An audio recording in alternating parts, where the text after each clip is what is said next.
Indore UW ने गुरुवार को एक एफआईआर दर्ज की जिसमें लोन लेकर एक प्लॉट बंधक रखा गया था और बैंक से 75 लाख का लोन भी ले लिया गया था और यह लोन 2008 में लिया। लोन को बिना चुका उस प्लॉट पर फ्लैट बनाकर बेच दिए गए थे और आज दिनांक तक 75 लाख की राशि बढ़ाकर 4 करोड़ 20 लाख जो कि आउटस्टैंडिंग पेंडिंग है। वहीं बैंक का अमाउंट जिसका पेमेंट भी नहीं किया गया, बिना एनओसी के प्लांट पर फ्लैट बनाकर बेच दिए गए। इस तरह से बैंक के साथ और फ्लैट धारक के साथ धोखाधड़ी की गई। वहीं पूरे मामले में यूडब्ल्यू के पास एक शिकायत मिली थी। आरोपी मुर्तजा मालिक और उसकी माता सलमा कबीर रियल्टी लिमिटेड के नाम के 420, 409, 120B के तहत एफआईआर दर्ज की गई है। दरअसल पूरा मामला यह है कि मुर्तजा मालिक द्वारा सन 2008 में आईसीआई होम फाइनेंस कंपनी में से जमीन गिरवी रखी जो कि अग्रवाल स्ट्रीट सांघी कॉलोनी में मौजूद है। जमीन में सन 2008 में 75 लाख रुपए का लोन लिया जिसके डॉक्यूमेंट बैंक द्वारा यूडब्ल्यू में उपलब्ध कराए गए थे। उस आधार पर 4 करोड़ 20 लाख रुपए का बकाया होना पाया गया है। एक एफआईआर दर्ज की है आज, जिसमें ऋण हेतु जो प्लॉट बंधक रखा गया था, मूलतः उस प्लॉट को बंधक रख के इनिशियली 75 लाख का लोन लिया गया था। वो 75 लाख का लोन 2008 में लिया गया था। 2008 में लिया गया था। उस लोन को बिना चुकाए उस प्लॉट पर फ्लैट्स बनाकर बेच दिए गए और आज दिनांक तक वो लोन 4 करोड़ 20 लाख रुपया आउटस्टैंडिंग है। बैंक का अमाउंट, बैंक को लोन का रीपेमेंट भी नहीं किया गया और बैंक से बिना एनओसी लिए, बिना बंधक छुड़ाए उसी प्लॉट पर फ्लैट्स बनाकर बेच दिए गए। एक प्रकार से दो तरह से धोखाधड़ी की गई। बैंक के साथ भी बैंक फ्रॉड या उस अमाउंट का रीपेमेंट ना करके चीटिंग की है। दूसरा, फ्लैट धारकों को जो फ्लैट्स दे दिए गए, वास्तव में वो भूमि बैंक की बंधक थी। वो उसका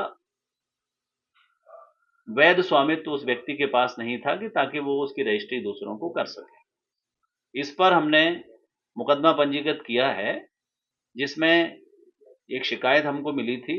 शिकायत के जांच उपरांत आरोपी मुर्तजा मलिक सन ऑफ स्वर्गीय श्री सिराजुद्दीन मलिक और मुर्तजा की माताजी श्रीमती सलमा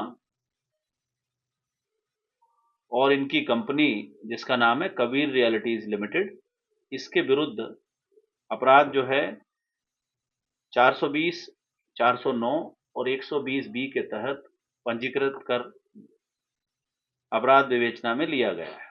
मामला ये है कि आईसीआईसीआई होम फाइनेंस कंपनी में इन्होंने एक भूखंड किराए पर रखा था।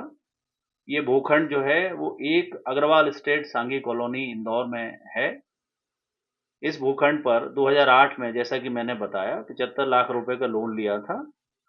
आज की तारीख में बैंक के जो स्टेटमेंट हुए हैं, बैंक से जो डॉक्यूमेंट प्राप्त हुए हैं, उस आधार पर 4 करोड़ 20 लाख रुपए की राशि बैंक की आउटस्टैंडिंग है अभी भी, और ये वहां पे बंधक था ये प्लॉट।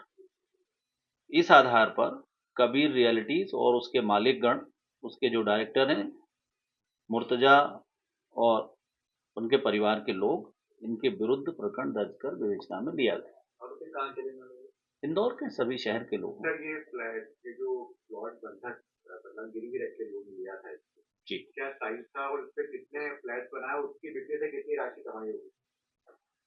ये प्लाट 5200 स्क्वायर फीट था, जिस पर इनके द्वारा 8 फ्लैट बना करके विक्रय किया गया है। कितना पैसा इसने कमाया होगा? तो इसमें करीब एक फ्लैट 50 लाख के करीबन इनने विक्रय किया है। इस तरह से वो जो प्लाट क्रेता है उनको इनके द्वारा यही बताया गया है कि इसमें किसी तरह का ऋण नहीं है, कोई लोन है तो क्या? उन्होंने भी इसका रिपोर्ट किया है। सभी फ्लैट धारकों के भी हमने स्टेटमेंट लिए हैं, तो उनकी भी यही शिकायत है कि साहब हमको जो फ्लैट दिया गया वो तो प्रॉपर्टी ऑलरेडी लोन पे है, ऑलरेडी गिरवी रखी हुई है। तो ये दो पक्षीय चीटिंग हो गई, बैंक के साथ भी और फ्लैट धारकों के साथ भी। एक ही जगह है। क्या सर, ये जो फ्लैट मालिक है उनके नाम रजिस्ट्री भी होगी प्रॉपर्टी? हाँ, रजिस्ट्री होकर के उसमें रह रहे हैं। जो फ्लैट के क्रेता है उन्होंने रजिस्ट्री 12-13 में ही करा ली। रजिस्ट्री कैसे हो गई? उन लोगों ने चेक नहीं किया सरकार ने कि साहब कैसे आप इसके नाम पे कर रहे हो? यही तो उनके साथ चीटिंग किया, उसने बताया ही नहीं। जो विक्रेता है इसी के लिए तो मुकदमा कायम किया है ना हाँ, कि गलत हो गई। लेकिन जो पंजीयन विभाग के अधिकारी वो लोग क्या कर रहे थे, उन्हें नहीं पता कि आप अब ये प्रश्न उचित ये होगा कि या तो आप पंजीयन वालों से पूछें, हम उनकी भूमिका का परीक्षण जरूर करेंगे, हम इतना कह सकते हैं।